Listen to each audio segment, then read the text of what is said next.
Hello everybody, it is Snowflake and welcome to episode 1 of the Elder Scrolls V Skyrim.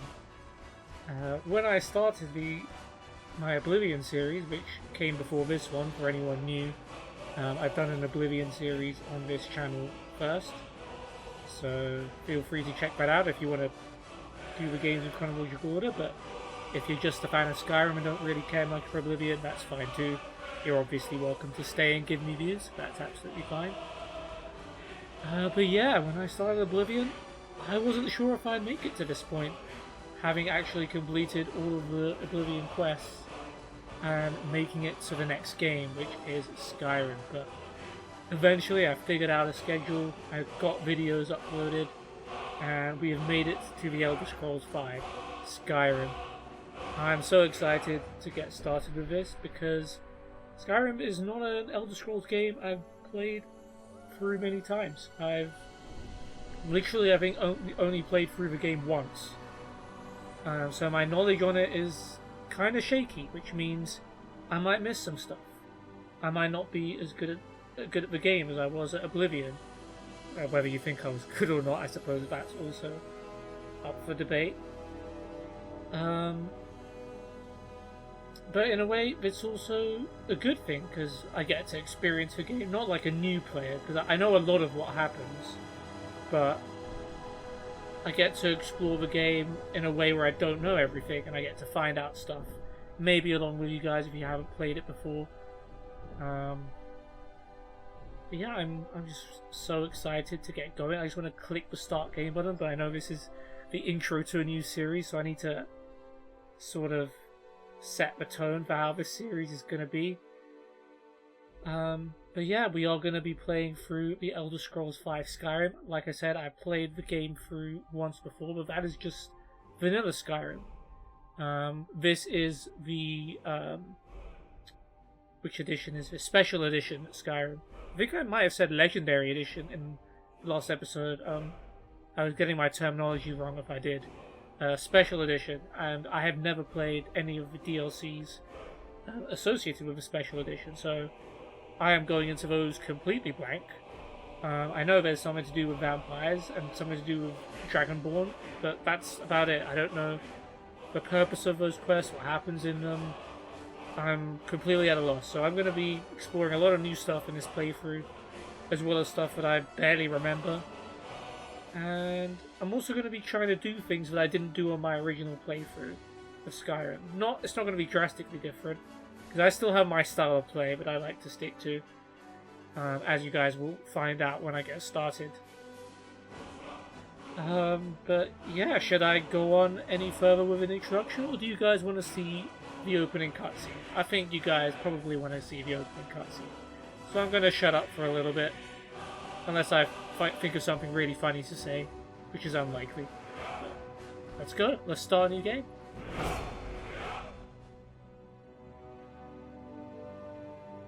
The scrolls are foretold of Blackwings in the cold that when... Hopefully you had time to read that, but you can obviously pause it. Little chills.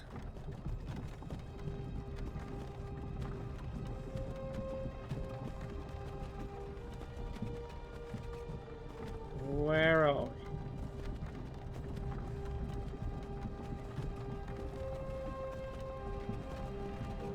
Oh, that's where we are. Well, Oblivion started in jail. Skyrim starts, it would appear our hands are tied, and we are once again prisoners. But I'm pretty sure most people, even those who haven't played Skyrim, probably know of this concept. Finally awake. You were trying to cross the border, right? Walked right into that Imperial ambush, same as us. And that thief over there. Damn you Stormcloaks. Skyrim was fine until you came along. Empire was nice and lazy. If they hadn't been looking for you, could have stolen that horse and been halfway to Hammerfell. You there, you and me, we shouldn't be here. It's these Stormcloaks the Empire wants. Stormcloaks? We're all brothers and sisters in binds now, thief. Shut up back there. What's wrong with him, huh? Watch your tongue. You're speaking to Ulfric Stormcloak, the true High King. Ulfric, the Jarl of Windhelm? You're the leader of the rebellion. But if they've captured you... Oh gods, where are they taking us? I don't know where we're going, but Sovngarde awaits. No, this can't be happening. This isn't happening. Hey, what village are you from, horse thief? Why do you care? A Nord's last thoughts should be of home. Rorikstead. I'm from Rorikstead. General Talia, sir. The headsman is waiting. Headsman? Good. Let's get this over with. There's a lot of references there that you guys won't understand yet. Bella, Kinnarev, Akatosh, Divines, please help me. Yeah, there's a lot of references there that you guys probably Look, won't get General Tully is the military governor, if you haven't played Skyrim. and it looks like the Dalmor are with him. Damn elves. I bet they had something to do with this.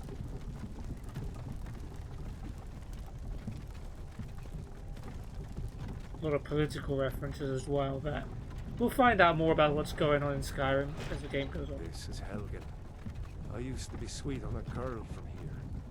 Wonder if Vilod is still making that mead with juniper berries mixed in.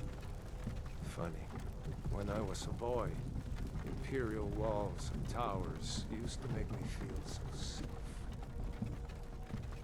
Who are they, Dad? Where are they going?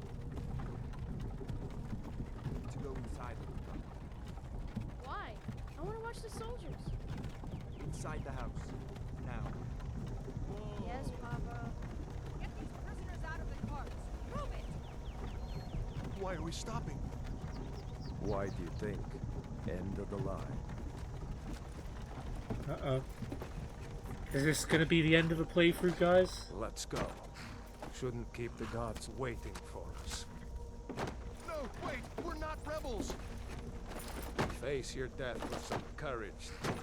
You've got to tell them we weren't with you. This is a mistake. Step towards the block when we call your name. One at a time. Empire loves their damn lists. Me too, to be fair. Ulfric Stormcloak, Jarl of Windhelm. It has been an honor, Jarl Ulfric. Ralof of Riverwood.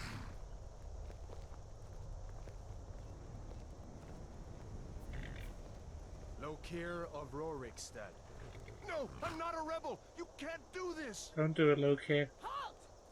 No, he did Kill it. me. Archers!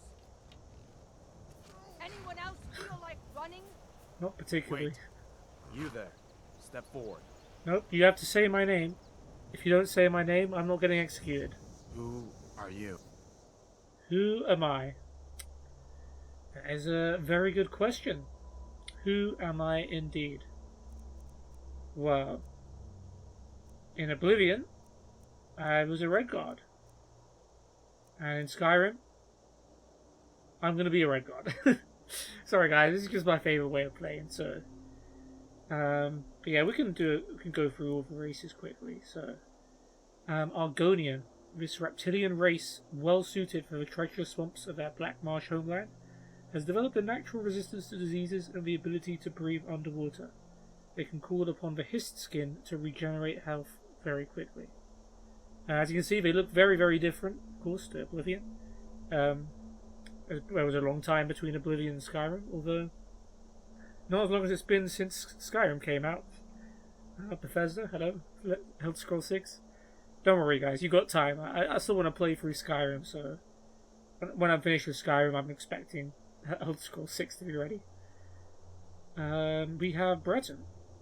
In addition to their quick and perceptive grasp of spellcraft, even the humblest of High Bretons can boast a resistance to magic. Bretons can call upon the dragon skin power to absorb spells. Dark Elf, also known as Dunmer in their homeland of Morrowind. Dark Elves are noted for their stealth and magic skills. They are naturally resistant to fire and can call upon their ancestors' wrath to surround themselves in fire. Pretty sure in Oblivion they were able to call on ancestor ghosts like once a day. So that seems to have changed a little bit. High Elf, also known as Ultima in their homeland of Somerset Isle.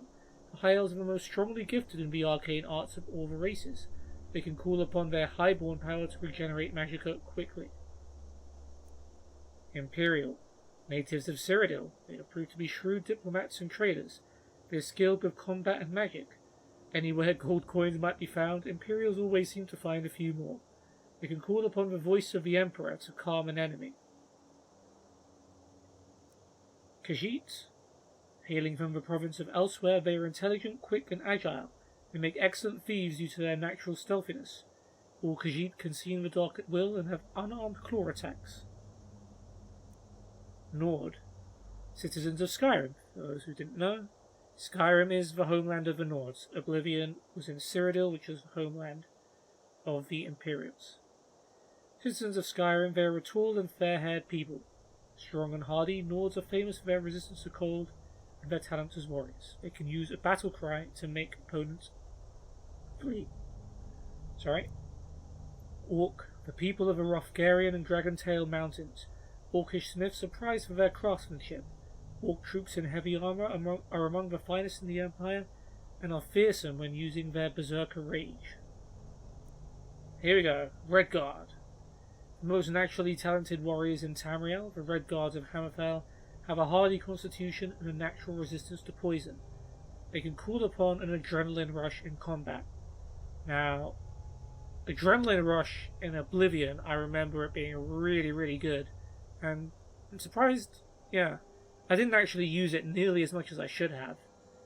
I guess when the game got to the point where I was easily able to beat everyone, I didn't need to use it, but it definitely would have sped things up in some cases. I guess even when I was playing it before it was easy, I had this mindset of saving it until later, just in case it was something I really needed it for, because it's a once-a-day power, but that ended up with me never using it. And that's typical with me on games. Hoarding things, never using things, saving everything for later, then never using it. But I'm comfortable playing like that. Anyway, Adrenaline Rush in Skyrim is not as good. I think it's literally just a stamina buff, whereas in Oblivion it provided like a few buffs. I can't even remember exactly what they were, but we'll see how it goes. Wood Elf, a clan folk of the western Valenwood Forest, also known as Bosmer. Wood Elves make good scouts and thieves, and there are no finer archers in all of Tamriel. They have natural resistances to both poisons and diseases. They can command animals to fight for them. Well, as fun as that sounds, we are going with the Red Guard. Body will be male. Okay, so there's a bunch of presets here, so I'm just gonna shuffle across them. To be fair, but this is gonna be biased towards one particular side, isn't it?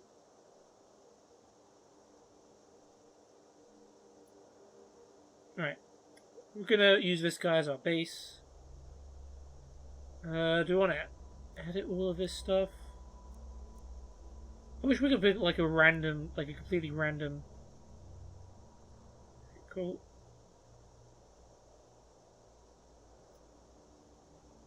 Cool.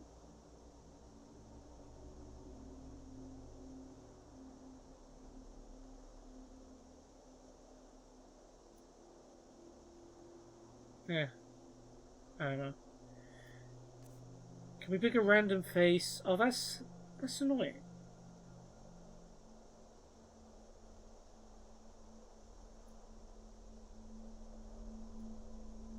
What does dirt even mean? Yeah, we're just randomly doing this.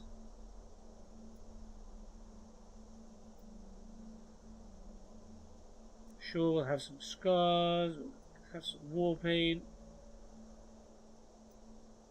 Keep the red color, alright. Face.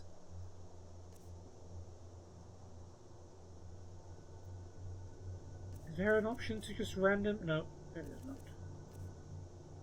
Alright, well.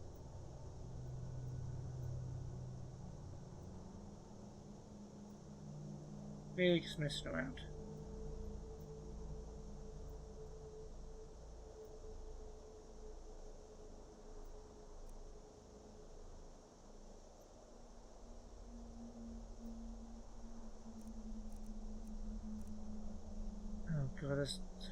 so much.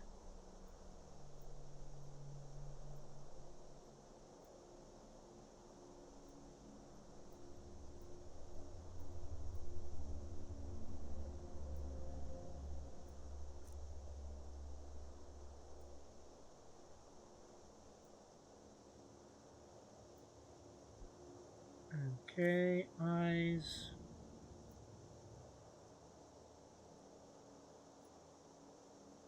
That looks pretty cool.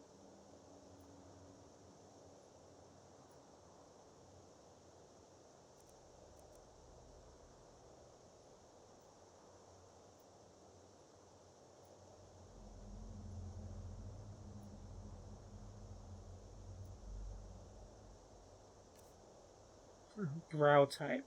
Yeah, that's important.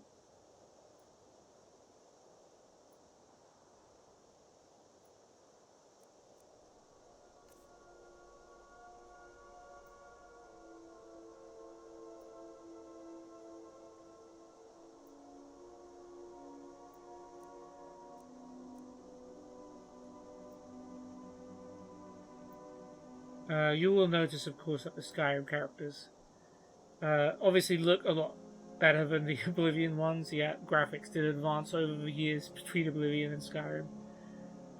So yeah, you don't have like cartoon-looking characters. Ooh, yeah, this is an important one. So let's go for raise. All right, we're going bold. Facial hair.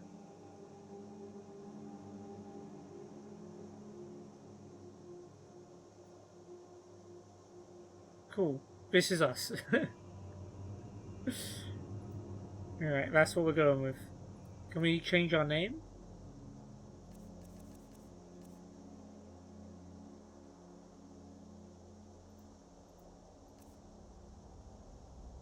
Let's be careful not to lose everything we've done. Doesn't look like we can change our name yet. I guess if we press done. Yes, okay. Snowflake. Snowflake the Red Guard. You have to say my name. What are you doing here, Red Guard? You a sellsword? A sailor from Stros Mackay? Captain. That's what should we prejudice. do? He's not on the list. Forget the list. He goes to the block. Well, screw you. By your orders, Captain. I'm sorry. We'll make sure he remains returned to Hammer. Oh, how comforting of you. Follow the captain, prisoner. Can I move now? Yeah, I can. Oh, no, I can't. So I guess like Valandreth in Oblivion, he has dialogue for each race. Ulfric Stormcloak. Some here in Helgen call you a hero, but a hero doesn't use a power like the voice to murder his king and usurp his throne. You started this war, plunged Skyrim into chaos, and now the Empire is going to put you down and restore the peace. Oh, okay. What the heck was that? What was that? It's nothing. Carry on. Yes, General Tullius. Give them their last rites. As we commend your souls to Aetherius, blessings of the 8 divines upon Eight you. divines? Talos, shut up and let's get this over with. Learn. As you wish. Come on! I haven't got all morning. See, I'm trying not to go too far into lore because we're not supposed to know everything yet. But My ancestors are smiling at me, Imperials. Can you say the same? ooh, those some good lost words. And there he goes. Didn't see anyone getting beheaded in Oblivion. Bastards! Did we? Maybe we did. Death to the Stormcloaks! As fearless in death as he was in life. Next, the Red Guard. Oh, come on. What about Rayloff? Or Ulfric? Here it is again. Did you hear that? I said next prisoner. I'm good. Block prisoner. Nice and easy. Okay, I don't have a choice. Probably low enough level that I probably can't run away. Do you want to put a new box there? Oh, what? In Oblivion is that? That would be... Is that a dragon? It's in the clouds. It's a dragon.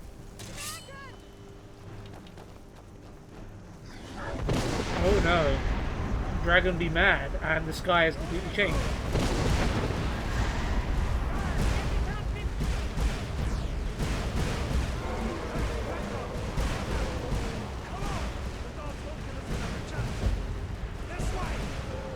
Alright, I guess we're running away. We're not dying today. Jarl, what is that thing? Could the legends be true? Legends don't burn out villages. We need to move now! Up through the tower. Let's go! Alright, can we interact with anything? You have to carry this one on our backs. Oh, my hands are tied, right? We can't. You have to carry this one on our backs. Come on! Before the dragon brings down the whole tower! Alright, alright. With me! Up the tower! Oh. Oh, that could have hurt. Let me... Okay, yeah. Quest journal, yeah. Very nice. Thank you. I did want to change audio settings. Honestly... Yeah, just volume up in general, I think. It's quite quiet for me.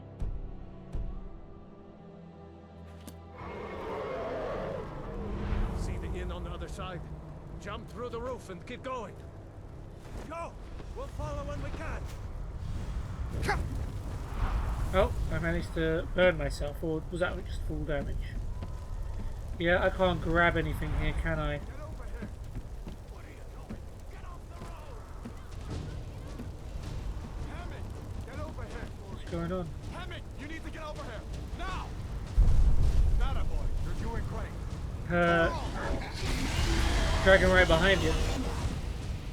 Still alive, prisoner? Keep close to me if you want to stay that way. Oh, you're talking to me? Gunnar, take care of the boy. I have to find General Tullius and join the defense. God guide you. Rest in peace to that guy.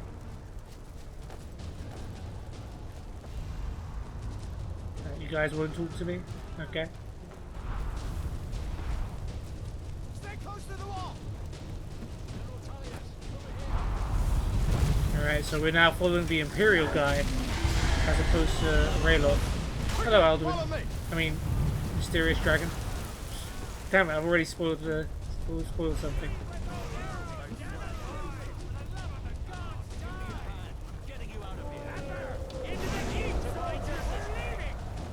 It's you and me, prisoner. Stay close.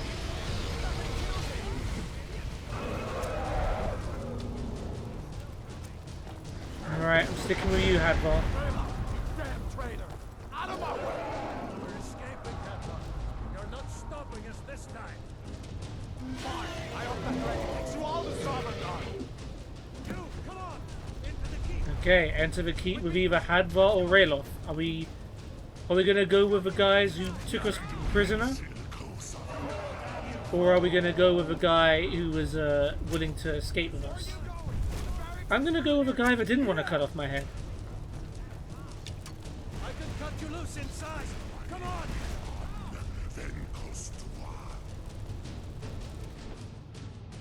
Okay.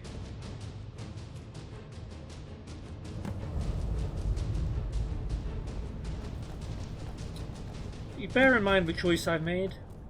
That might be a good reason. Meet again in Sovngarde, brother. Rest in peace, unnamed soldier. Looks like we're the only ones who made it. That thing was a dragon, no doubt. Just like the children's stories and the legends. The harbingers of the end times. We better get moving. Come here. Let me see if I can get those bindings off. Please? There you go. You may as well take Gunnar's gear. He Oh, won't need it. sorry, Gunya. Okay, yeah, now we That could... armor on Gunnar isn't doing him any good. Go ahead, take it. Yeah, let's take some other stuff too. Tankards, lanterns, brooms. Anything, That really. armor on Gunnar isn't doing him any good. Go ahead, take it. Alright, they really want me to do things in their order, but I wanna... Gunnar's gear. No shame in borrowing a friend. friend's Okay, I will grab the armor, damn it. Okay. I'm gonna have to... Okay, escape. Alright, get that armor on, and give that axe a few swings. I'm going to see if I can find some way out of here. You're gonna guide me through that This one's locked. 2 game? See about that gate.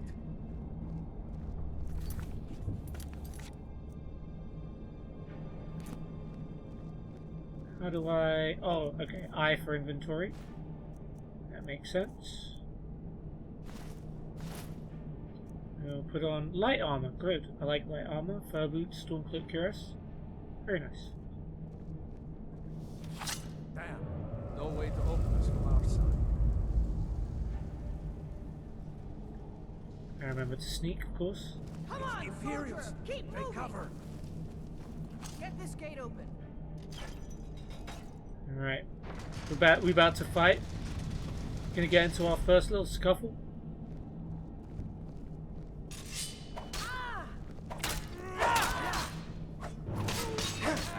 You said you wanted me to die, even though I wasn't on the list.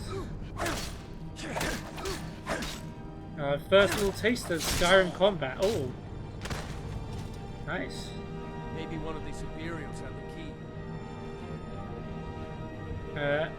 Alright, press M2 to block. And take this Imperial armor, Imperial sword, Iron Dagger. Now in. Here we are. Found the key. Let's see if it opens that door.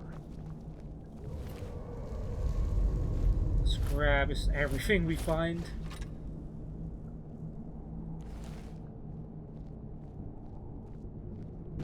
That's it. Come on. Let's get out of here before the dragon brings the whole tower down on our heads. Let's see if there's anything over here first.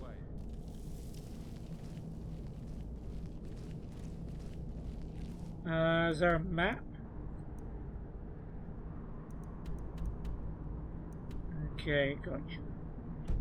It's good to know. We'll take these baskets and buckets. We'll probably drop some stuff later. I still want to like collect items that I don't have in this game, so I'm still gonna be like doing stuff towards that. See, look at this, all the stuff I would have missed if I didn't explore over here. Like this wooden bowl, for example. Warden's chest. More armor, another keep key, and an iron sword.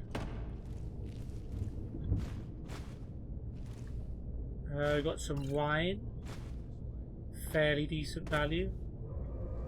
So E is interact and space is jump, which is actually the opposite to what it is on Oblivion. Where spaces interact and E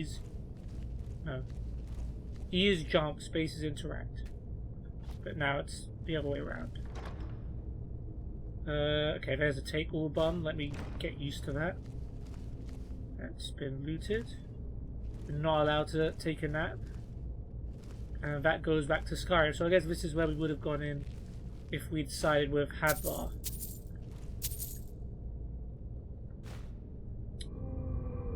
Okay, and we've come across. We can't take that. We've come across our first book. Now, if you guys watched my Oblivion playthrough, you know I read through any book that I came across. Mixed Unit Tactics is a book from the game of Oblivion, so I've already read that in the Oblivion series. However, for those who are just watching Skyrim, I am gonna read it again, and it's also gonna refresh my memory as well. And you guys can always skip the book reading parts if you don't like them, which was more difficult to do when I was streaming them live, but now that I'm uploading videos, if you guys don't want to read books with me, then you're welcome to skip them. But yeah, let's read Mixed Unit Tactics. It might even be different to the original, to be fair. Mixed Unit Tactics in the 5 Years' War, Volume 1 by Codus Colonus. Okay, you can use arrow keys, or WASD rather. The legions could learn from the unconventional tactics used by the Khajiits in the 5 Years' War against Valenwood. I was stationed at the Sphinx Moth Legion fort on the border near Dune. had witnessed many of the northern skirmishes firsthand. The war started with the so-called Slaughter of Torval. The Khajiit claimed that the Bosmer invaded the city without provocation and killed over 1,000 citizens before being driven off by reinforcements from a nearby jungle tribe. The Bosmer claimed that the attack was in retaliation for Khajiiti bandits who were attacking wood caravans headed for Valenwood. In the spring of 3rd Era 396, the war moved closer to Fort Sphinxmoth. I was posted on lookout and saw parts of the conflict. Later spoke with both Khajiit and Bosmer who fought in the battle, and it will serve as an excellent example of how the Khajiit used a mixture of ground and tree units to win the war. The Khajiit began the fight in an unusual way by sending tree-cutting teams of Kate Rat and the fearsome Senche Rat, or battle cats, into the outskirts of Valenwood's forests. When word reached the Bosmer that trees were being felled, allegedly a crime in the strange Bosmeri religion, the units of archers were dispatched from larger conflicts in the south. The Bosmer were thus goaded into splitting their forces into smaller groups. The Bosmer archers took up positions in the remaining trees whose branches were now 20 or more feet apart, allowing some light into the forest floor. The Bosmer bent the remaining trees with their magics into small fortifications from which to fire their bows. When the tree cutters arrived the next morning, a half-dozen Khajiit fell to the Bosmer arrows in the first volley. After that, the Khajiit took large wooden shields from the backs of the Senche Rat and made a crude shelter. The Khajiit, even the enormous Senche Rat, were able to hide between this shelter and one of the larger trees. When it became apparent that the Khajiit would not leave their shelter, some Bosmer chose to descend and engage the Khajiit sword to claw. When the Bosmer were nearly upon the shelter, one of the Khajiit began playing on a native instrument of plucked metal bars. This was a signal of some kind, and a small group of a man-like Omez and Omez Rat emerged from covered holes on the forest floor. Although outnumbered, they were attacking from behind by surprise and won the ground quickly. The Bosmer archers in the trees would have still won the battle were they not having troubles of their own. A group of Dagi and Dagi Rat, two of the less common forms of Khajiit who live in the trees of the 10-mile forests, jumped from one tree to another under a magical cover of silence. They took up positions in the higher branches but could not hold a Bosmer's weight.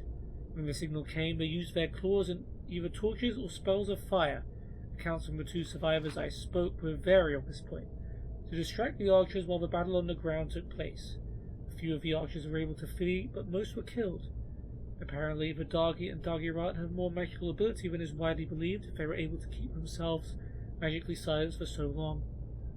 One of the surviving Bosmer told me that he saw a few ordinary cats among the Dagi, and even claimed that these ordinary cats are known as Alfeek, and that they were the spellcasters, but Bosmer are almost as unreliable as the Khajiit when it comes to the truth, and I cannot believe that a house cat can cast spells.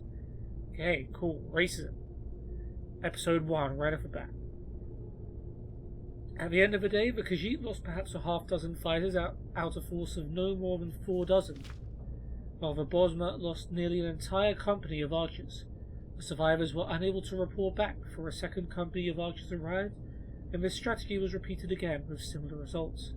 Finally, a much larger force was sent, and the Bosmer won that battle with the help of the native animals of Valenwood. That third skirmish in the Khajiiti response I will discuss in the second volume of this series. I didn't realise there was a second volume. Don't think there was before.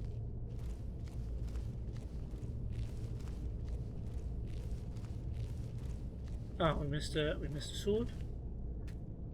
Oh yeah, and there is one more thing I want to do. Now, let's have a look at the armor first. Okay, we do have some light armor. Another key thing to note: weapons and armor in this game, they do not break. So we don't have to worry about repair hammers, armor skill. Once you have armor, that is it. Like, it provides that amount of protection, and it can't be damaged. Which I don't know if I think that's an improvement. I feel like armor and weapons break in real life, so that should be reflected in the game, in my opinion. But fair enough if not. Let's put on a helmet. We can put on braces. We've got fur boots that are armor 6. Imperial light boots. We dress like an Imperial, but apparently Stormcloak Cuirass is better than Imperial light armor. So our friends and enemies won't be able to tell which side we're on, That's great. That's fun. Let's fight everyone. Cool. And the other thing another thing worth noting in this game is that there is no longer blade and blunt weapons in Skyrim. It is either one-handed or two-handed weapons, and these are different skills. So this war axe and this sword, they are the same. They're both one-handed weapons, and they are both governed by the same skill. And the other cool thing worth noting, particularly for this playthrough, is that Skyrim has introduced the ability to dual-wield swords, which is exactly how I'm going to be playing this game. So we got a war axe, and we got an Imperial sword. Now, I want to use the Imperial swords, one because they match, and two because they weigh a bit less, so if I'm going to drop something later, it'll probably be the war axe. Everything else is just less damage. So yeah, now we have two weapons. We got some wine that can restore stamina, but will lower our stamina regen, which is a little different to how wine worked in Oblivion. Look at us now. Two weapons. We're all about getting things done and being fearless warriors, which is why we're sneaking around. I've got this little chain here that can close and open this gate, which is exactly how they got in. What does tab do? Ah, okay, tab gets to this screen, and I can go to my map, and then close that. Okay. Don't mind me, I'm still looking around. Ooh, okay, tomato. Another difference between Skyrim and Oblivion. Wow, this episode's going to be full of those, but I mean, what do you expect? From a guy that's just played Oblivion and is moving on to Skyrim, I'm going to compare stuff, and that's hopefully something that you guys like. In Oblivion, every like food item / alchemical ingredient was all considered alchemical ingredients, but in Skyrim, food is food, ingredients are ingredients. So these are just tomatoes, that will restore 1 point of health. But their weight to value ratio is pretty good, although I don't know what inflation's like in Skyrim. Well, I was going to check something, but I forgot. So we can just eat this at any time to restore a point of health. There is cooking in this game as well, which I don't actually know how it works very well. We'll find out more about that later, and I do intend to find out more about how that works, which makes like better versions of food. Oh yeah, I wanted to see how much health I had. So, would that be in skills? Yeah. So we've got 100 magical health and stamina.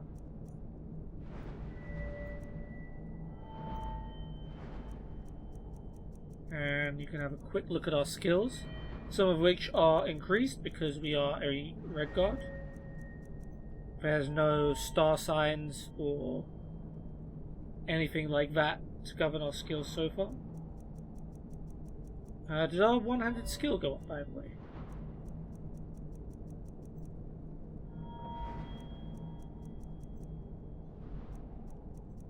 It's 25, and yeah, the skill bar is filling up, so that is going up. No more attributes, no like strength, endurance, anything like that. It's like every time. Well, we'll get to leveling up later. Sack of flour. Yep, we can just eat flour. Okay, I'll take the bucket.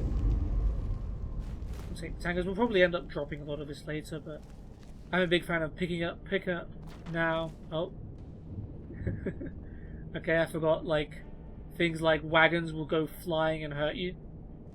So we need to be wary of that. Cabbages. Delish. And in this game, it's a bit of a meme where you can, like, just stop in the middle of combat and just absolutely devour tons of food and regenerate your health. I'm just checking to see if any of these do more than one restore health, basically. I haven't played this game for so long, I don't remember what anything does or how potent everything was, so I'm going to have to check everything. Oh, there's a kettle here too. Grab that. Okay, we still hear the dragon, who is fortunately being very patient. There's the wagon which we flung halfway across, or all the way down the stairs. But you are still explorers, so we will check every container we can. Oh. Well, I guess there's only one way to go. Damn, that dragon doesn't give up easy. Why is he after us in Grab particular? everything important and let's move. Dragon's burning everything to the ground. I just need to gather some more potions. I'll smite you. Oh, we fighting? Not the best you can do. Die, damn you!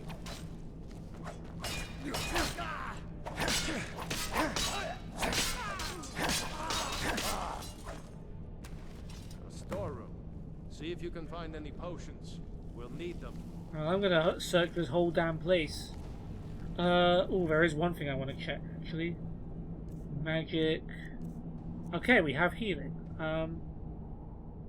How do you hotkey things in Skyrim? So I didn't really hotkey stuff in Oblivion, and I wanna do it. Press Q, which allows you to use your equip your items you have marked as your favorites. Okay.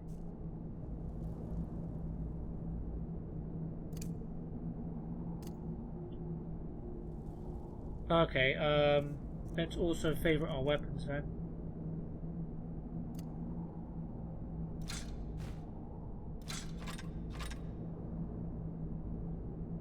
Sorry guys, it is going to take me a while to adjust to all this. No, that's F. How do I put away my weapons? That is something I would like to know. It did tell me, didn't it? And I just completely forgot. Is it G? No. Okay, I'm gonna have to check. Ah, yeah, okay. Very well. We can't pick up wood. We can pick up a bunch of baskets that will probably drop eventually. That fire will probably hurt us, and I'm not checking. There's wine over here. Where do we come from? Here, right? Yeah, okay. Go around there. Oh, yeah, we got raw rabbit leg. Was that pheasant breast? Delicious. Dried elf's ear. Garlic. I think garlic is still an ingredient, I'm not sure. Frost Miriam, garlic. I don't know if I would have caught those in my first playthrough. I don't know how often I would look up. We'll take this kettle, and oh, there was a bunch of potatoes in it. Take that too. One bowl, bread, bowl. Cast iron pot, that's new. Potion of Magica, salt pile, that's very important for cooking that much. I do remember.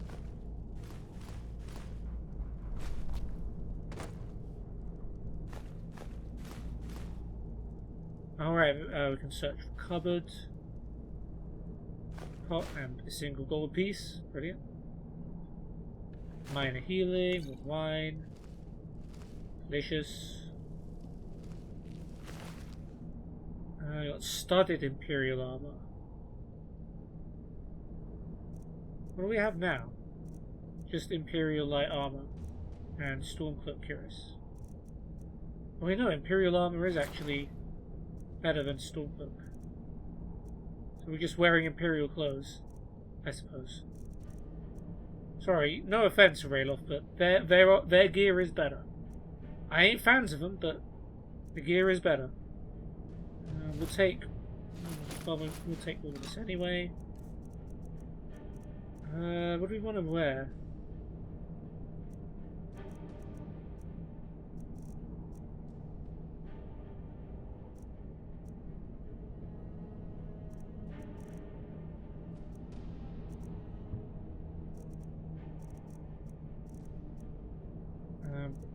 Heavy armor, yeah, okay. Started as 25, 6, 25. Okay, same, but this is less valuable, so I'll wear this and sell the other one, I guess. eventually.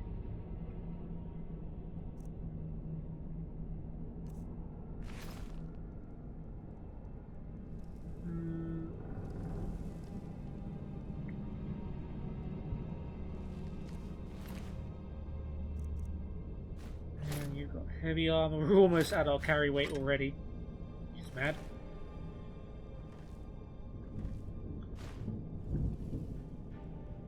Okay, let's check the barrel then. Let's jump. And a bunch more potions. Nice. More baskets. Salt. Potatoes. Need to get used to take all. More flour. Can we go up this? Yeah, we can. We can go up ladders. Our reward is more more baskets. That's it. Just baskets as a reward. Buckets. Potato. Basket. Basket. Bucket. Ooh, rock warbler eggs. No, wait. Not losing that. Healing, salt, bowl, bucket.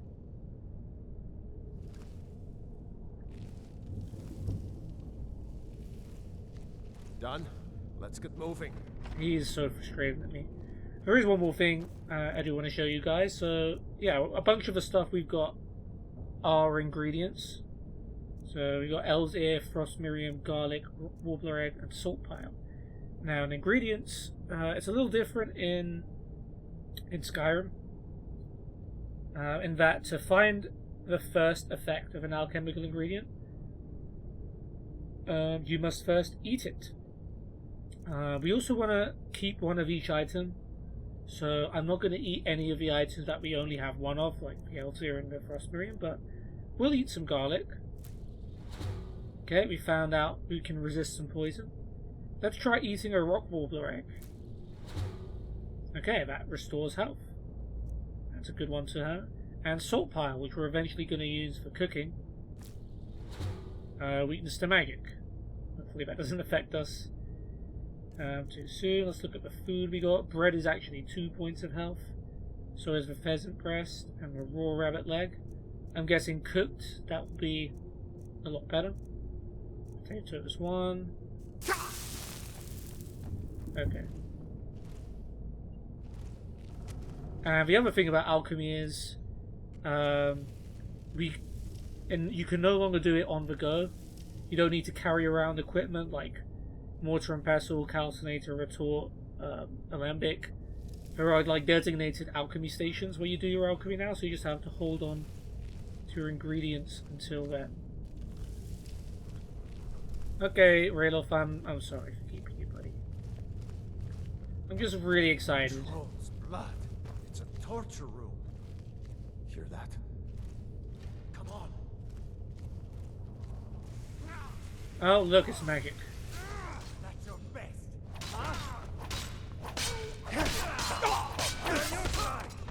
I didn't mean to hit you, Rayloff. Oh. Shore's bones. We were too late. Damn the Empire.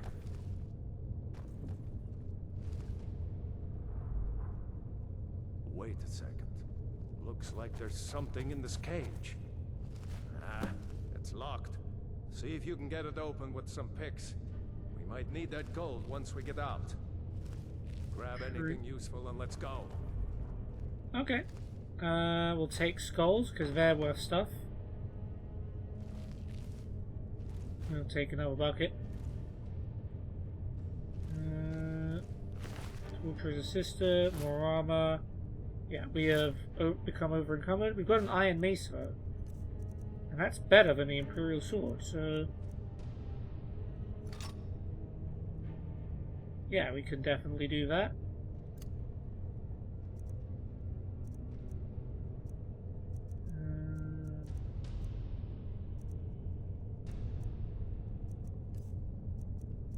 We'll drop a bunch of stuff that we really don't need, like some of these baskets.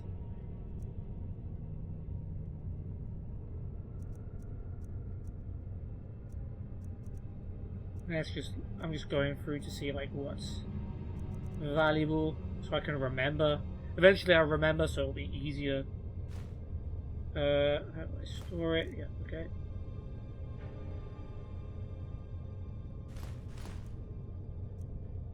Since there's two different kinds, I guess we'll keep one of them.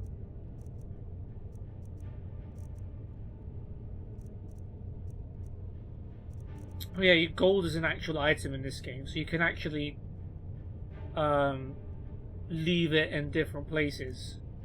You don't have to carry it around if you don't want to, although it doesn't weigh anything, so I don't know why you wouldn't.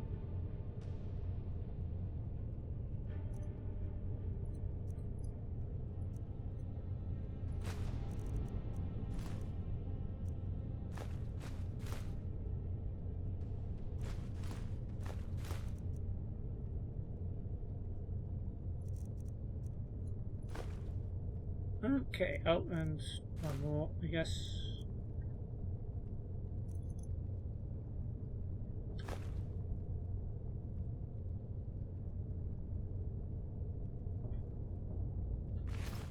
Okay then, Torturer, what have you got? More armor. Torturer's Hood, which is 14 armor? Is that more than what we currently have? You've got Light Helmet 12, yeah, Torturer's Hood is better. How does that provide more protection than an Imperial soldier's helmet? I have no idea, but I'm not complaining for sure.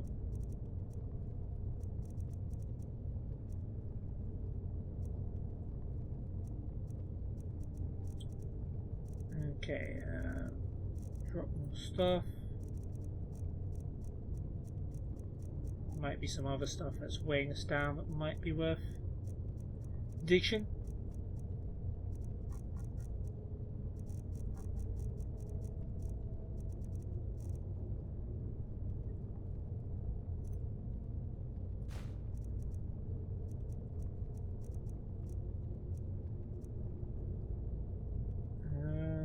That's almost free. That's almost free. It's like 2.5. That's a bit better. It's more than free. These are all good. Imperial Sword, just over 2. That's not a very good ratio.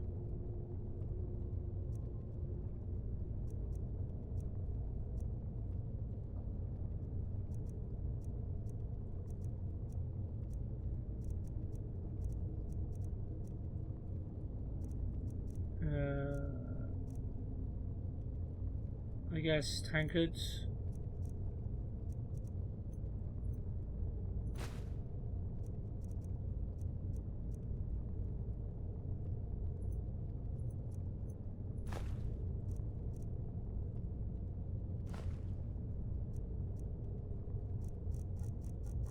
I guess some of this armor.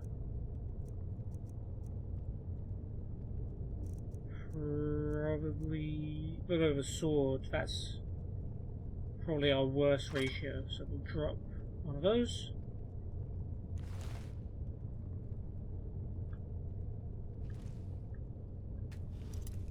Okay, lockpicking. Very different to Oblivion, as you're about to see. Use mouse to rotate for lockpick, then W to rotate for lock. The closer the pick is to the correct position, the more the lock will rotate before the pick breaks. Only when it's in the correct position will the lock fully rotate and open. Okay, so I was really good at Oblivion lockpicking. Skyrim, it's a little more difficult. It's not like really difficult or anything, but let's see how well I can do.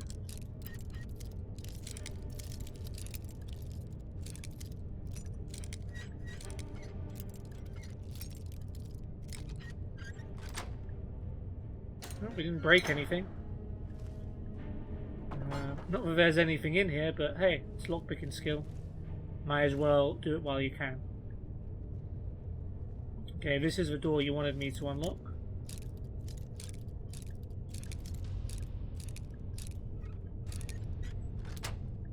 about feeling it out, not pushing it too far. And we've got a mage. Okay, so if you want to start as a mage character, then they give you some options. So you got 25 gold, some magic potions, a novice hood, which increases your magicka, and novice robes, which is very valuable. Helps your magicka regenerate faster. We got some gold, and a magicka, and a spell tome to learn the spell sparks. Now, I do kind of want to keep this, but I also do want to learn the spell. So let's just do that. And if we pick it up again, then we can collect it. That's my exception to the rule, I suppose. We got more soldiers here. We got a hide shield.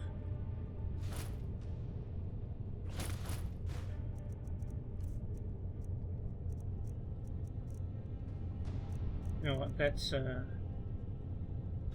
stick for dupes now. You don't need different types of the same thing.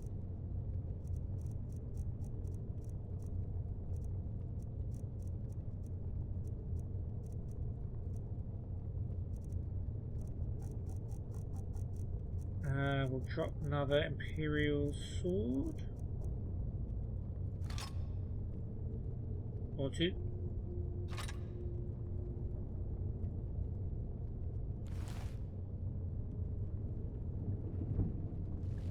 Got iron battle axe. Is this a two-hander?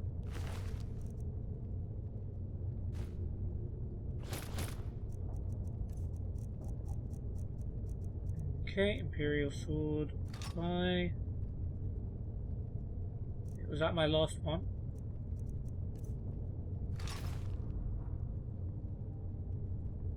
Yeah, I'm pressing the wrong buttons here, aren't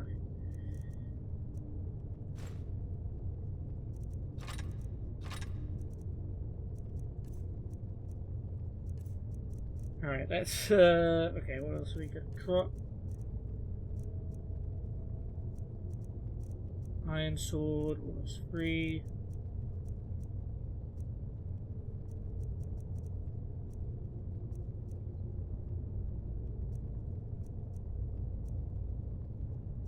Two and a half for boots.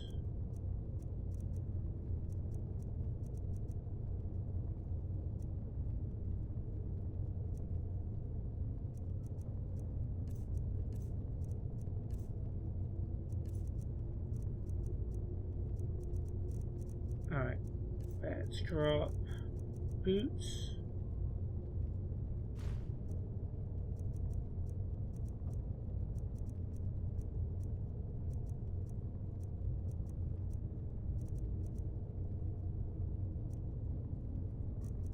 This Imperial armor is quite heavy. Drop one of those.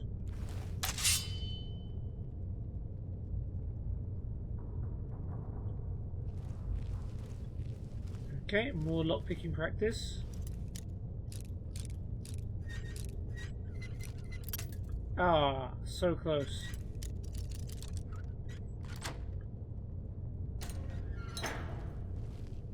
There we go. And those are novice picks.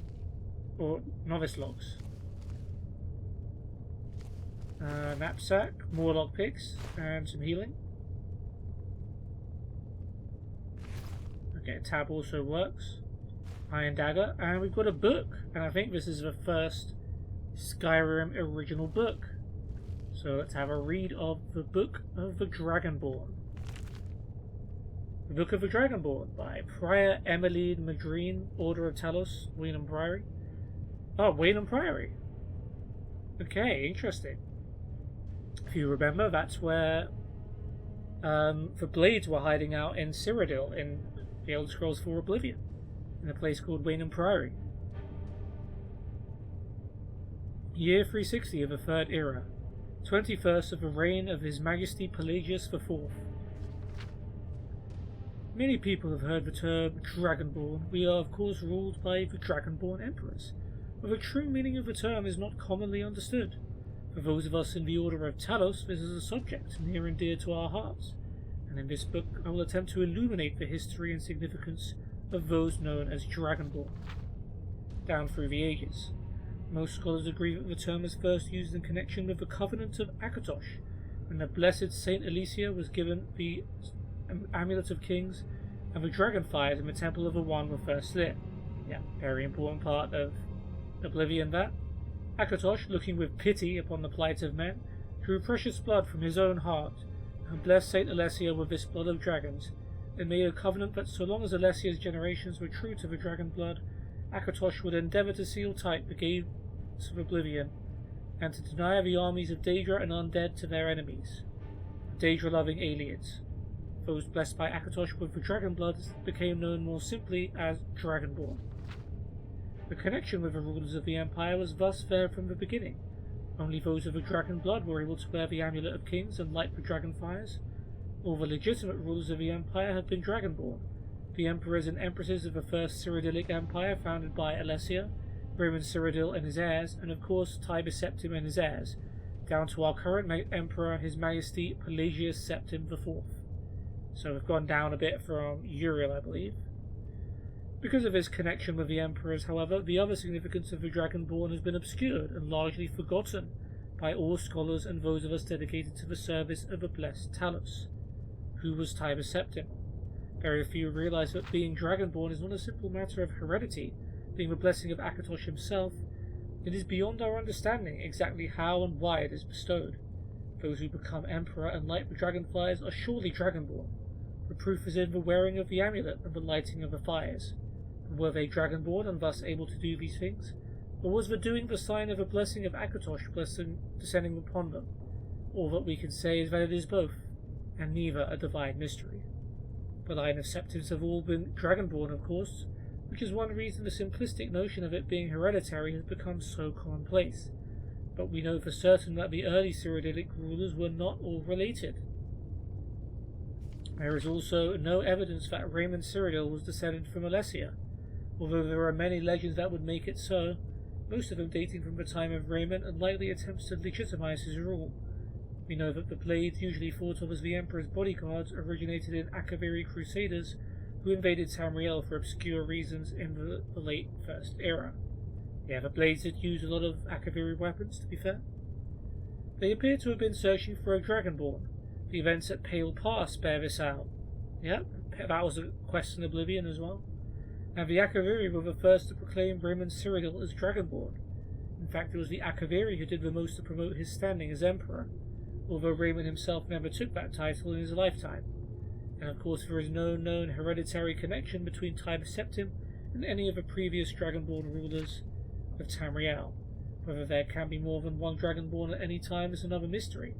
The emperors have done their best to dismiss this notion, but of course the imperial succession itself means that at the very least there are two or more potential Dragonborn at any time. The current ruler and his or her heirs. The history of the Blades also hints at this, although little is known of their activities during the interregnum between Raymond's empire and the rise of Tiber Septim. Many believe that the Blades continued to search out and guard those they believed were or might be Dragonborn during this time.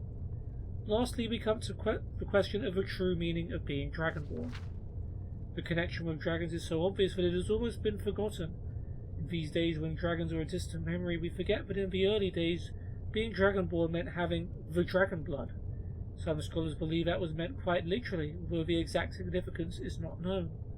The Nords tell tales of Dragonborn heroes who were great dragon slayers, able to steal the power of the dragons they killed. Indeed, it is well known that the Akaviri sought out and killed many dragons during their invasion. There is some evidence that this continued after they became Raymond Cyrodiil's Dragon Guard. Again, the connection to dragons, the direct predecessor to the Blades of today.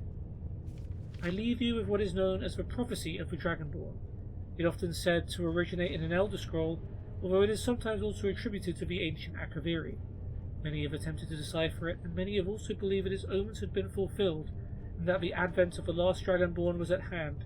I make no claims as an interpreter of prophecy, but it does suggest that the true significance of Akatosh's gift to mortal kind has yet to be fully understood.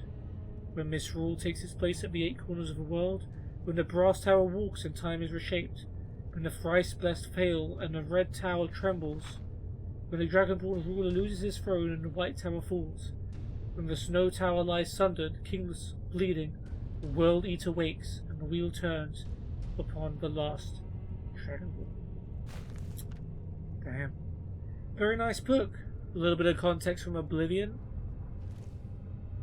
With a little bit of information about the Dragonborn, what a Dragonborn actually is or could be. Still a lot of unknowns to find out there. We'll take another Iron Mace. Take an Iron Shield. We'll take an Iron Dagger. Another Lockpick, another Lockpick. And we've got Brief History. We've got a couple of books here. We've got Brief History of the Empire Volume 1 and 2. We'll read those too. Okay, these are Oblivion books. We've got Brief History of the Empire Volume 1. A Brief History of the Empire Part 1 by Stronach Kufoj III, Imperial Historian. Before the rule of Tiber Septim, all Tamriel was in chaos. The poet Trasisis called that period of continuous unrest days and nights of blood and venom. The kings were a petty lot of grasping tyrants who fought Tiber's attempts to bring order to the land. They were as disorganized as they were dissolute, and the strong hand of Septim brought peace forcibly to Tamriel. The year was Second Era 896. The following year the Emperor declared the beginning of a new era. Thus began the Third Era, Year Ort. For 38 years the Emperor Tiber reigned supreme. It was a lawful, pious, and glorious age when justice was known to one and all, from serf to sovereign. On Tiber's death it reigned for an entire fortnight, as if the land of Tamriel itself was weeping. The Emperor's grandson Pelagius came to the throne. Though his reign was short, he was as strong and resolute as his father had been, and Tamriel could have enjoyed a continuation of the Golden Age. Alas, an unknown enemy of the Septim family hired that accursed organization of cutthroats, the Dark Brotherhood, to kill the Emperor Pelagius I, as he knelt at prayer at the Temple of the One in the Imperial City. Damn, very sacrilegious. Pelagius I's reign lasted less than 3 years. Pelagius had no living children, so the crown imperial passed to his first cousin, the daughter of Tiber's brother Agnareth. Kintira, former queen of Silvanar, assumed the throne as Kintira I. Her reign was blessed with prosperity and good harvests, and she herself was an avid patroness of art, music, and dance. Kintira's son was crowned after her death, the first emperor of Tamriel to use the imperial name Uriel. Uriel I was the great lawmaker of the Septim dynasty and a promoter of independent organizations and guilds. Under his kind but firm hand, the Fighters Guild and the Mages Guild increased in prominence throughout Tamriel. His son and successor Uriel II reigned for 18 years, from the death of Uriel I in 3rd Era 64 to Pelagius II's succession in 3rd Era 82. Tragically, the rule of Uriel II was cursed with blights, plagues, and insurrections. The tenderness he inherited from his father did not serve Tamriel well, and little justice was done. Pelagius II inherited not only the throne from his father, but the debt from the latter's poor financial and judicial management.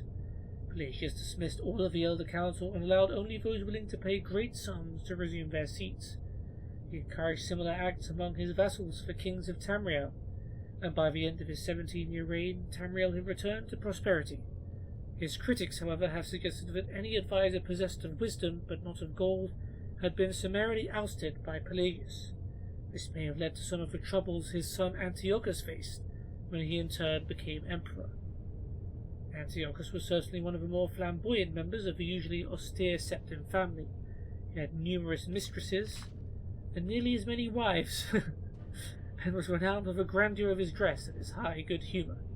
Unfortunately, his reign was rife with civil war, surpassing even that of his grandfather Uriel II. The War of the Isle in 3rd Era 110, 12 years after Antiochus assumed the throne, nearly took the province of Somerset Isle away from Tamriel. The united alliance of the kings of Somerset and Antiochus only managed to defeat King Orcam with the island kingdom of Piandonia due to a freak storm. Legend credits the Sigic Order of the Isle of Artaeum with the sorcery behind the Tempest. The story of Kintira II, heiress to her father Antiochus's throne, is certainly one of the saddest tales in imperial history. Her first cousin Uriel son of Queen Potema of Solitude, accused Kintira of being a bastard, alluding to the infamous decadence of the imperial city during her father's reign.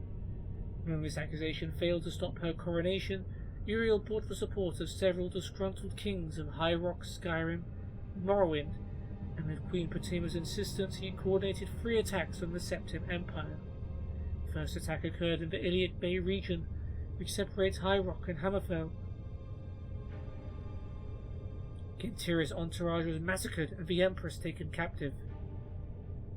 For 2 years, Kintira II languished in an imperial prison, believed to be somewhere in Glenpoint or Glenmoril, before she was slain in her cell under mysterious circumstances.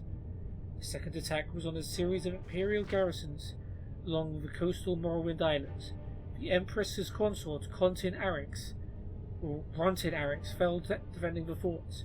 The third and final attack was a siege of the imperial city itself, occurring after the Eldest Council had split up the army to attack western High Rock and eastern Morrowind. The weakened government had little defence against Uriel's determined aggression and capitulated after only a fortnight of resistance. Uriel took the throne that same evening and proclaimed himself Uriel III, Emperor of Tamriel. The year was Third Era 121, thus began the War of the Red Diamond, described in Volume 2 of this series. Cool. Don't mind me a second, I'm just going to have to minimize my window quickly. You're going to get a great look at my desktop.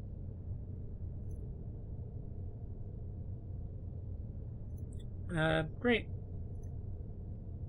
Sorry, my OBS just minimized for some reason, so I wanted to check to make sure everything was good. Alright, we're still carrying a lot. Let's read Brief History of the Empire Volume 2 and then drop some stuff. A Brief History of the Empire Part 2 by Stronach Kafoj III, Imperial Historian. Volume 1 of this series described in brief the lives of the first 8 emperors of the Septim dynasty, beginning with the glorious Tiber Septim and ending with his great-great-great-grandniece, Kintira II. Kintira's murder in Glenpoint while in captivity is considered by some to be the end of the pure strain of Septim blood in the imperial family.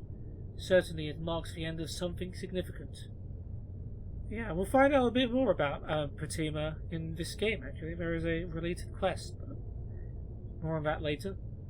Uriel III not only proclaimed himself Emperor of Tamriel, but also Uriel Septim III, taking the eminent surname as a title.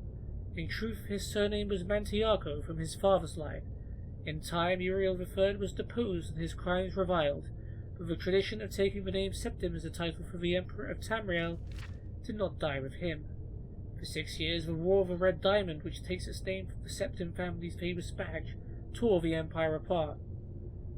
Pretty sure the Knights of the Nine, if you remember that from the Oblivion series, the Knights of the Nine, the War of the Red Diamond, they were involved in that. That much I remember. The 3 combatants were the 3 surviving children of Pelagius II, Potema, Sepphoris, and Magnus, and their various offspring. Potema, of course, supported her son, Uriel III, and had the combined support of all of Skyrim and northern Morrowind. With the efforts of Sepphoris and Magnus, however, the province of High Rock turned coat. The provinces of Hammerfell, Somerset Isle, Valenwood, Elsewhere, and Blackmarsh were divided in their loyalty, but most kings supported Sepphoris and Magnus. In Third Era 127, Uriel III was captured at the Battle of Ichidag in Hammerfell. Hey, Hammerfell, Redguard home.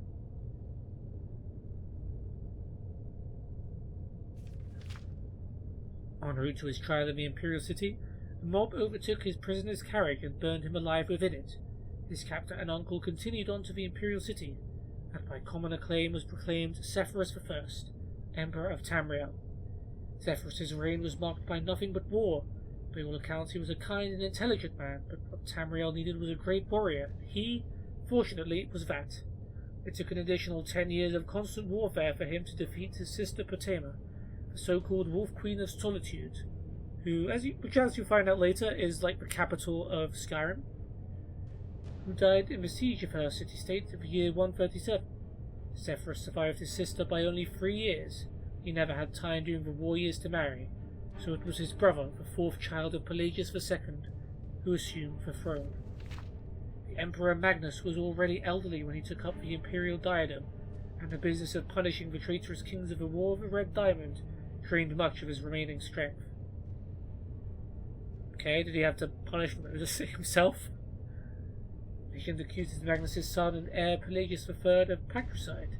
That seems highly unlikely for no other reason but that Pelagius was king of Solitude following the death of Potema and seldom visited the imperial city. Pelagius III, sometimes called Pelagius the Mad, was proclaimed emperor in the 145th year of the Third Era. Almost from the start, his eccentricities of behaviour were noted at court. He embarrassed dignitaries, offended his vassal kings, and on one occasion marked the end of an imperial grand ball by attempting to hang himself.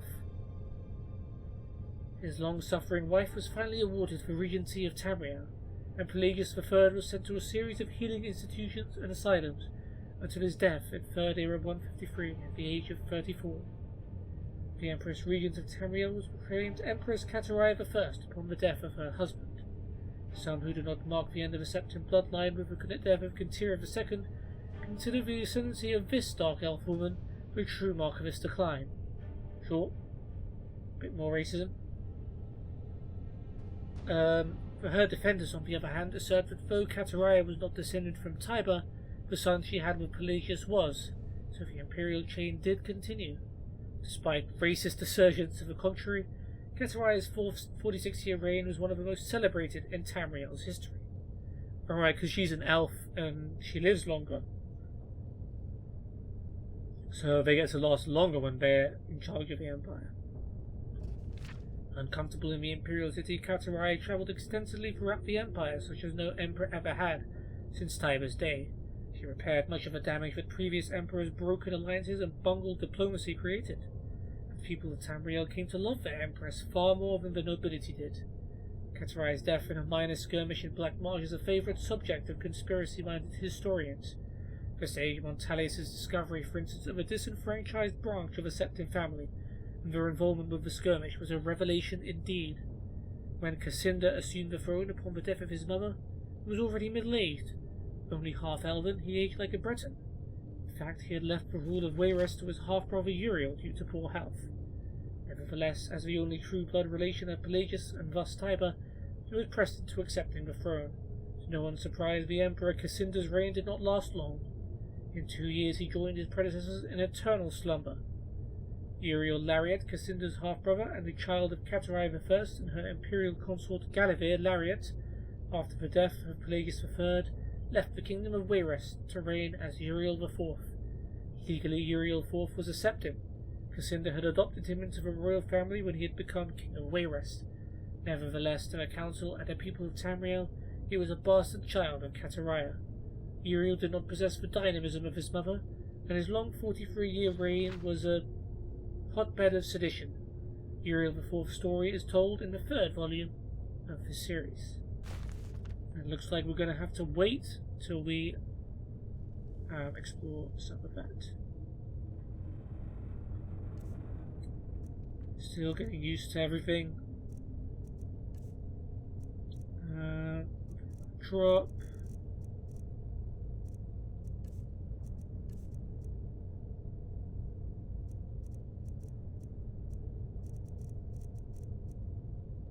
Boots, it's 2.5, same for the gauntlets.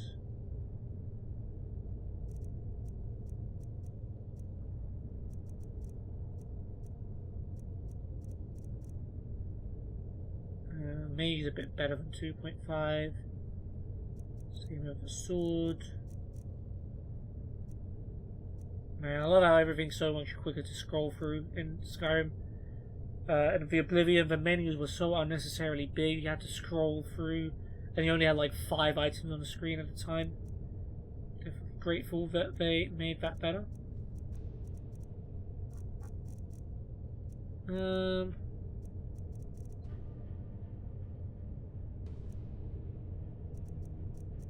Yeah, I guess the first off can go.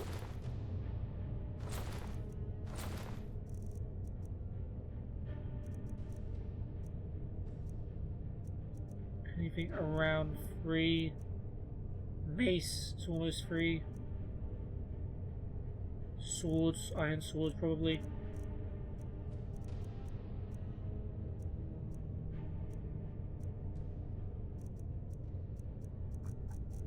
Let's get rid of an iron sword for now, and we'll remember to get rid of the rest later.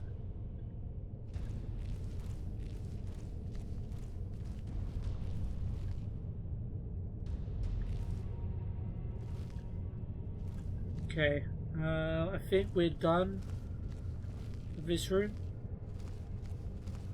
And we're gonna have to pick up more stuff and be very selective with our loot. Hey, where you going, Rayloff? There's some stuff here too.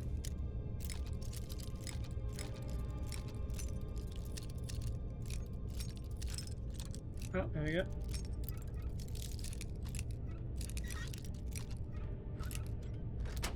Nice. Got a lockpick increase. And we made our first progress to the next level. In Skyrim, every skill upgrade contributes to a level up. There's no more major and minor skills. So there is that. And your skills also start off a lot lower than they did in Oblivion. In particular, even skills that are like mastery. Yeah, I should have to pay attention when I'm picking locks in Skyrim. Oblivion, it was like honestly not too difficult.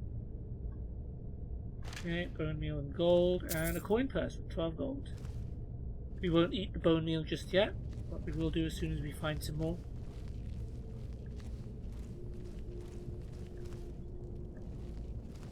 I actually don't remember how long because this is basically the Skyrim tutorial, like the sewers was in Oblivion. I don't actually remember how long this takes. More bone meal. Ragged robes. Sure.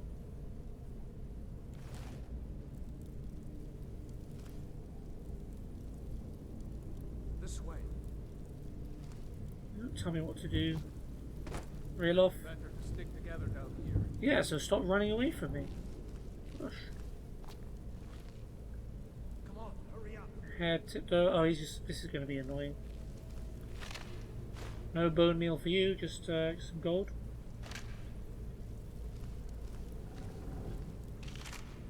Oh, you got bone meal. This way. Don't rush me, Rayloff. We're taking our time, we're exploring. Together down here. You missed out on some gold earlier, you know that, Rayloff? I might have been willing to split it with you, but you didn't even want to bother checking. Hurry up. Okay. Let's eat some bone meal. Damage stamina. So as you can see, our stamina did actually drop by a little bit. But it very quickly regenerated. Okay, this is looking a bit less man-made and more natural. Worth noting, I suppose. Does this mean we're not going to see any more soldiers? I suppose they're trying to escape too. General Tullius arrives. Oh, they're too soon. Waiting to be killed by a dragon. We need to pull back. Traitors.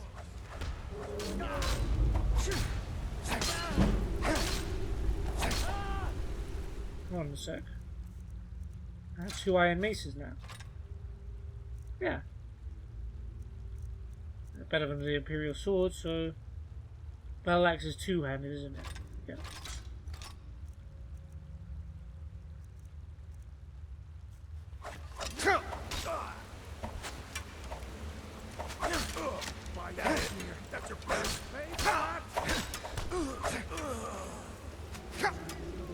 Oh, there's more of you. I'll water the ground with your blood.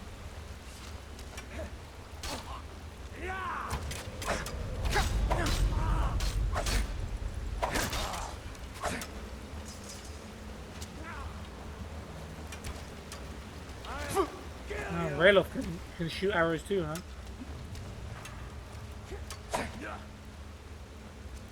Oh, okay. Damn it, we can't. So this purple ground is also a new thing. Nothing. Victory is yours.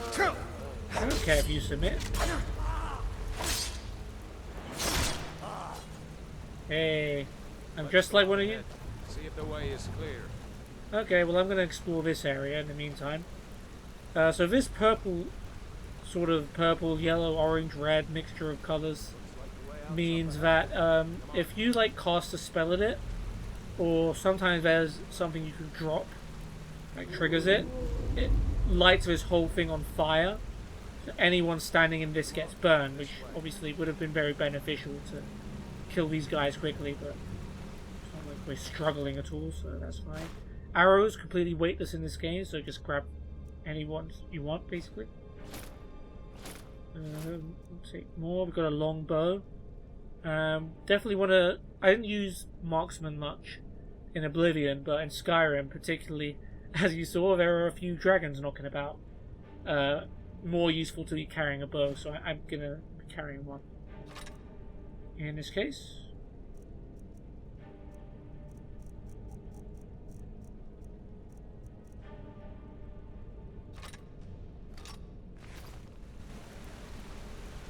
Don't need the Imperial sword.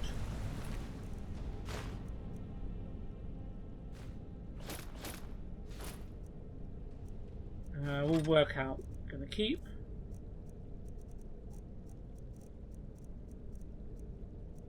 Right, bracers are almost full.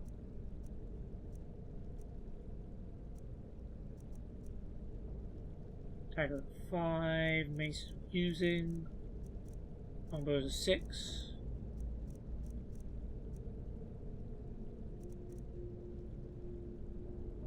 Stormcloak Cuirass is just over 3. So that's probably next things to drop.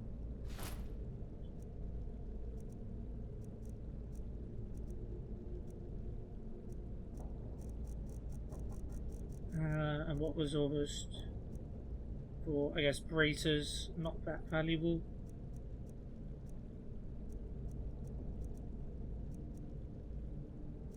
Yeah, okay. I'll drop some braces. Can we move on? Oh, we don't move on. We're still checking.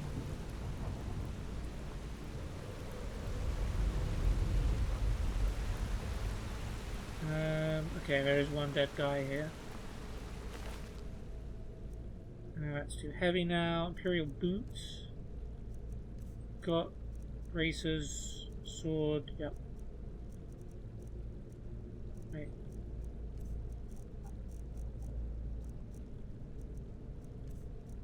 Iron dagger. Take for now. We'll probably drop a lot of those soon. Oh yeah, and weapons can't get lost in this game as well, so even if the weapon physically goes flying off, if you loot the body, then you can loot the weapon. So that's a big problem they fixed from Oblivion, where weapons would just fly off or disappear, never to be seen again. But now, even if they do that, then you can still pick them up from the body. Ooh. Yeah, we'll take those for now as well.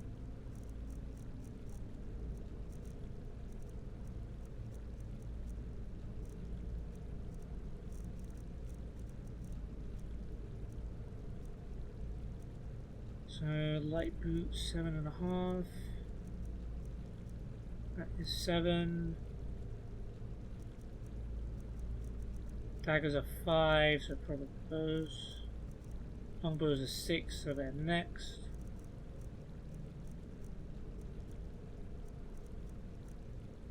Right.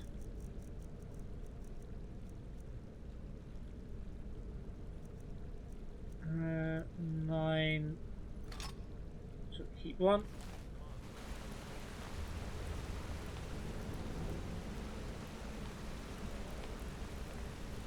Radolf is mumbling to me in the distance, I don't really care. Imperial sword, I'll take the arrows.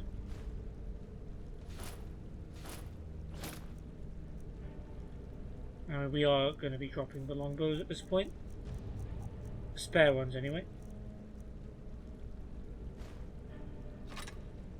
That's still too much.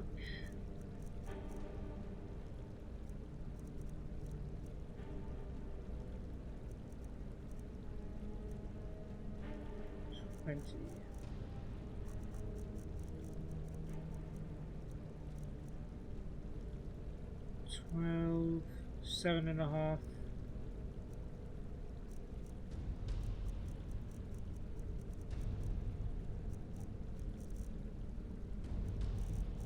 Well, regular wine. It's 14. Okay. 7.5 was the light boots, so we can start dropping those.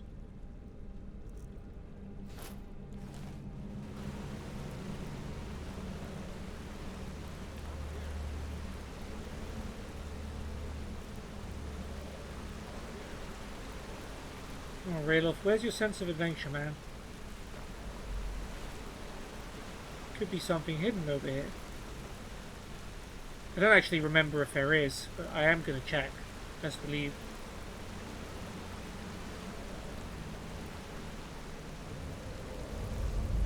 Especially in the opening.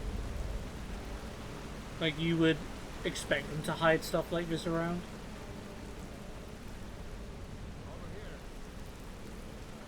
Alright, Rayloff, keep your knickers on. Probably wouldn't appreciate me telling him to do that, so I'll keep that to myself.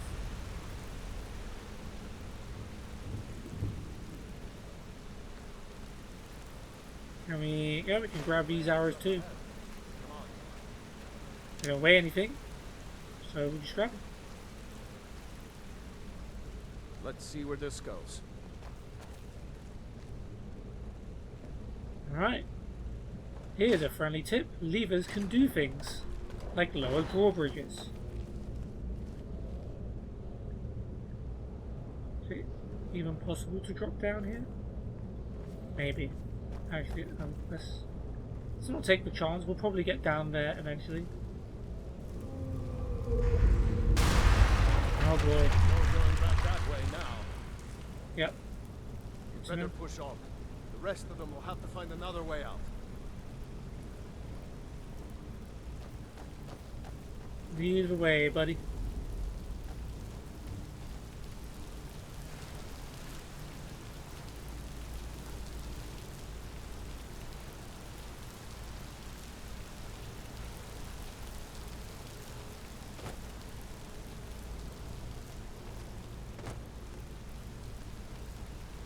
I don't even remember if there's an acrobatic skill in this game. I don't think there is an acrobatic skill in Skyrim. I don't know if me jumping actually does anything here. Follow me. I'll follow you when I'm good and ready. Rayloff. Just want to get on this platform.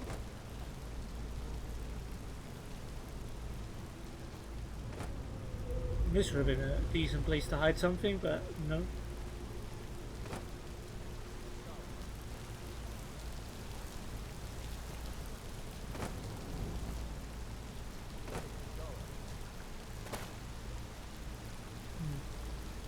Yeah, up here.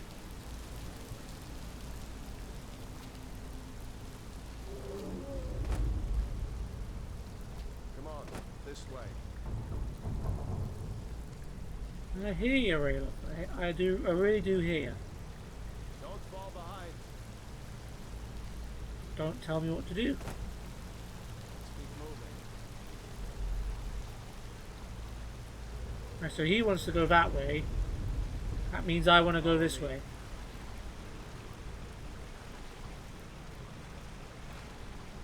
This way. Let's go up first. See, look, we would have missed out on this skeleton dude. With 14 gold. Make that 21. Because Rayloff's stupid. Right, healing. We could grab lanterns. Guess not that one.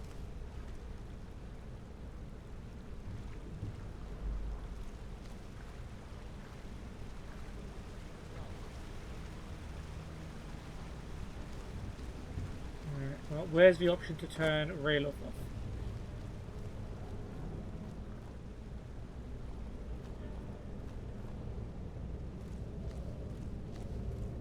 Okay, so this is where you cross the drawbridge, so I guess we could have probably fell down here. Just, yeah. I wonder what would have happened. Like, the dialogue would have had to be completely different.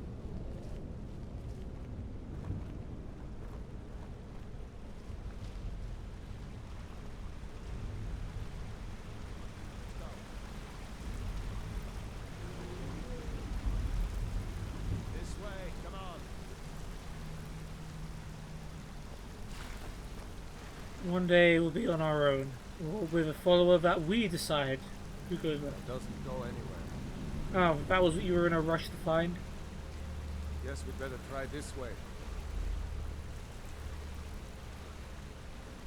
Okay. Grab some more money while we can. Oh, This way. Come on. stop it, right off. This way. Come on. This way. Come on.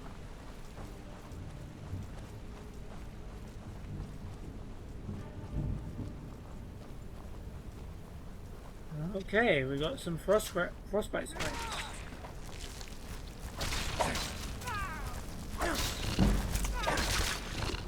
Alright, one-handed increase. We're making some good level up progress. I hate those damn things. Too many eyes, you know? And Radel really clean those up. And with frostbite spiders, you get frostbite venom, which is fairly valuable poison.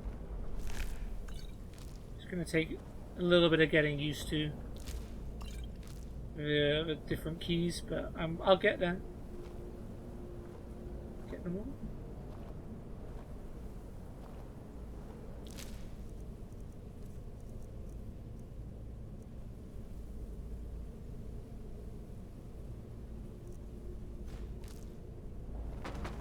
Well, bones hurt.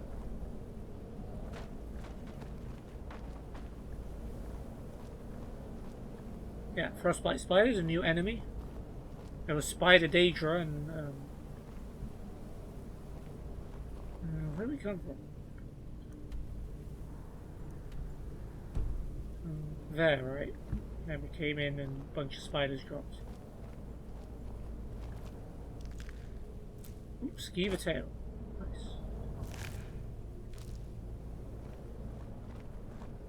Nice. We can loot these too, right? These egg sacs? No. Maybe some of them. This one probably. Yep. Spider egg. Can't wait to eat that later. Bit of money. Another skeever. So I guess spiders have been busy. Not many people get to leave.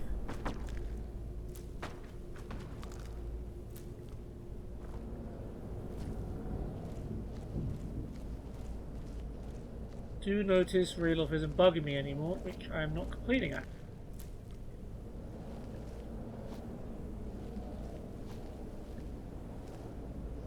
Alright, there's the surface. Acrobatics, if it was a skill, is not high enough to jump all the way up there, unfortunately.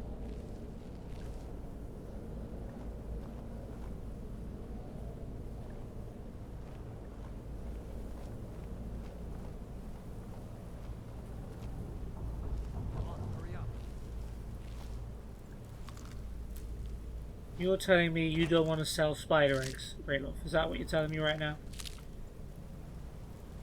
Okay. We're going to have to eat some items, so let's eat some skeever tail, damage stamina regen, and some spider egg.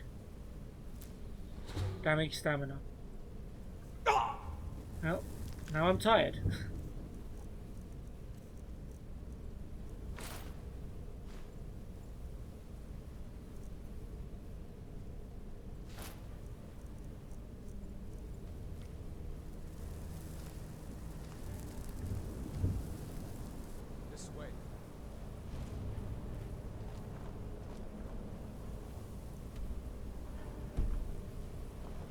Okay, onwards, Radolf. I'm sorry.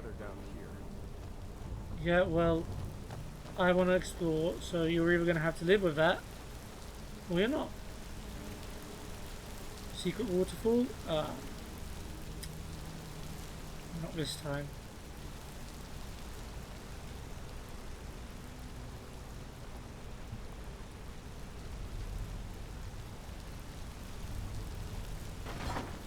No, you've got potion of health. It's pretty good. Iron dagger. Need that.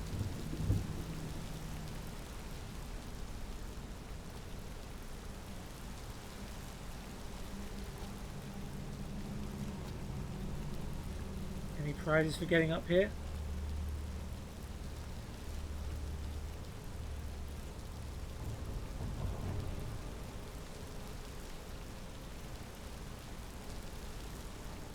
No, although it's still pretty cool.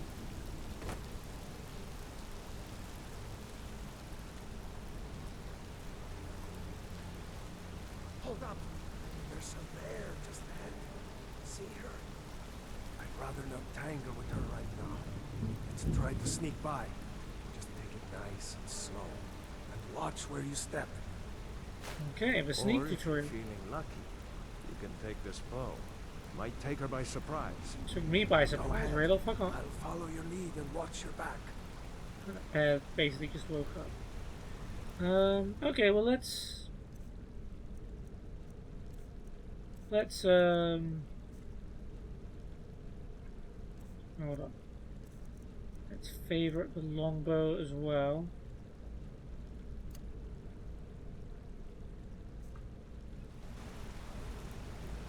I forgot how to select from your favorites.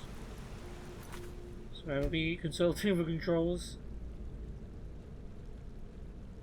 Q, okay.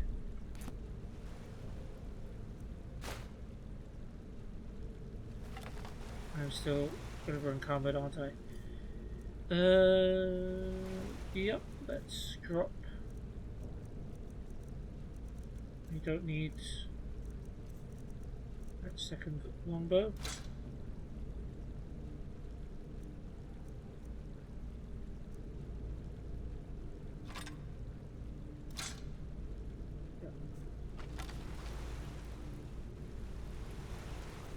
And we need to select our... Okay, we've already got arrows selected. I want to fight. Sneaking is overrated, eh? Wow, that was such a tough fight. But we got there.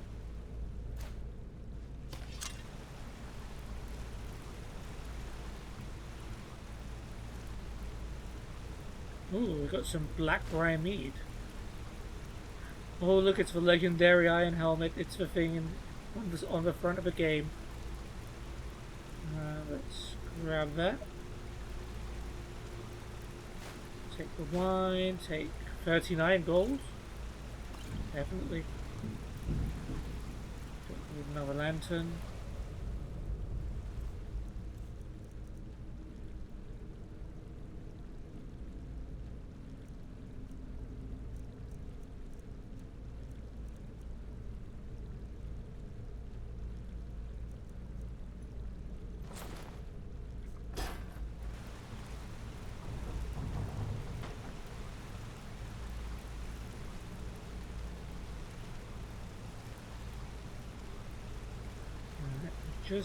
Just for explorers, check everything. Not bad. Okay, we got bear claws, a bear pelt, and an iron arrow. I think only the claws are actually ingredients, so we can eat bear claws.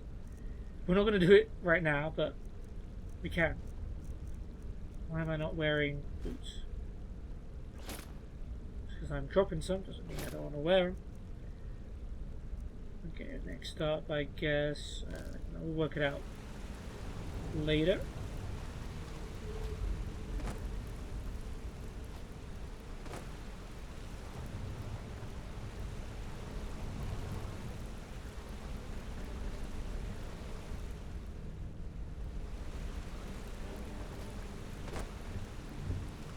Okay, I think we're supposed to go that way.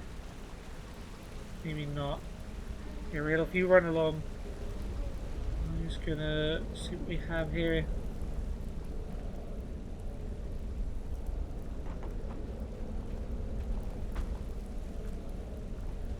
Potential health hazards, for sure.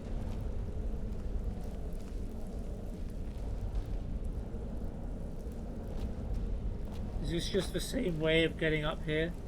Or a different way, sorry, of getting up here?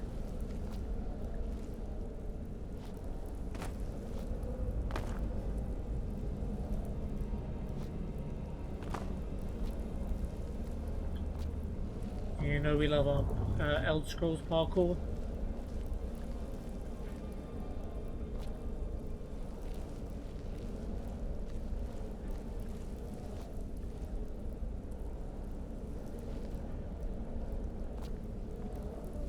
Nice. And we got some more Tapinella.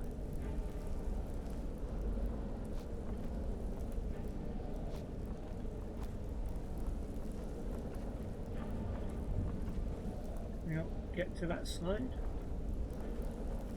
I don't want to risk falling off.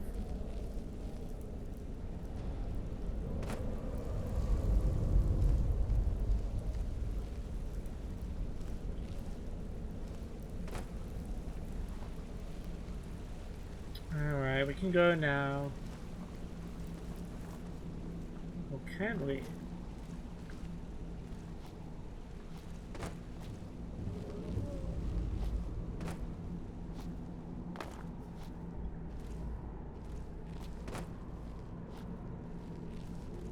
Nice. Is there anything up here though? No? And you have this nice sky view, sure. Is it money? Or something we can sell for money? No.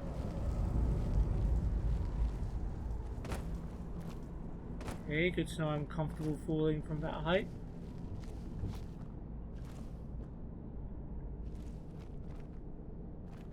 You know, despite how thorough I've been, I've definitely missed something. I've definitely missed at least one thing here.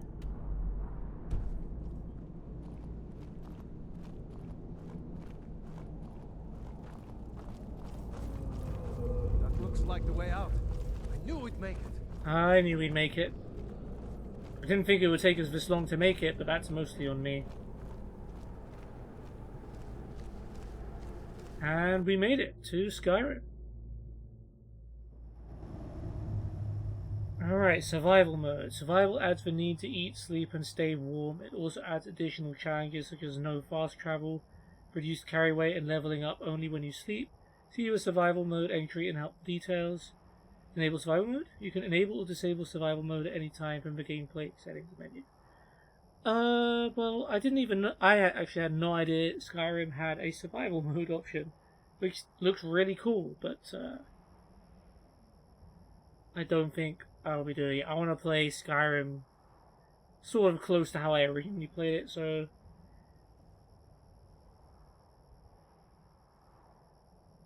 you need to eat, sleep, and stay warm. Should I do survival mode? No, reduce carry weight. Oh hell no. No, sorry, I can't do it. I can't do it. Wait!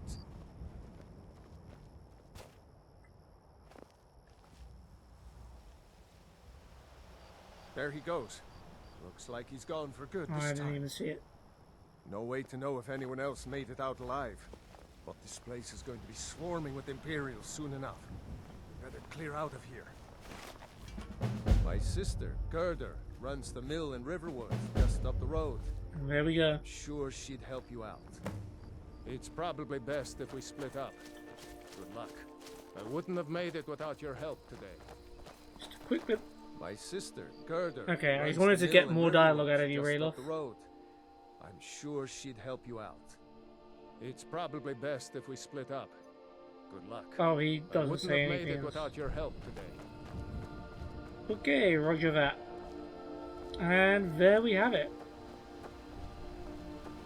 That is the first part of Skyrim completed.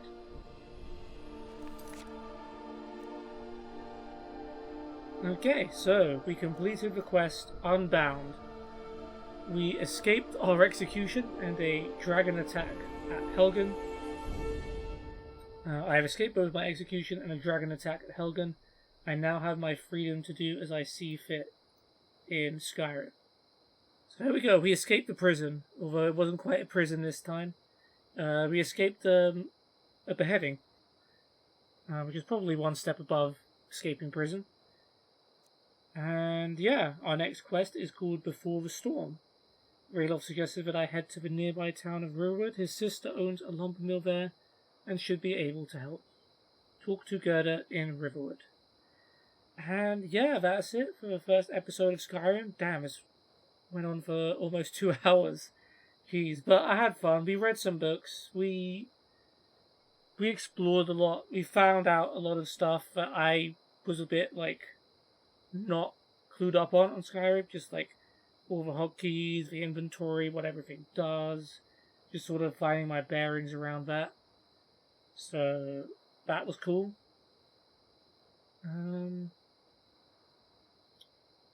Yeah, but there we go. Episode 1 of the Elder Scrolls V Skyrim is complete. I really hope you guys have enjoyed it so far and are looking forward to this series even half as much as I am at this point. But that is going to be it from me. Stay tuned for the next episode and have an amazing day or night, depending on when you're watching this. And goodbye.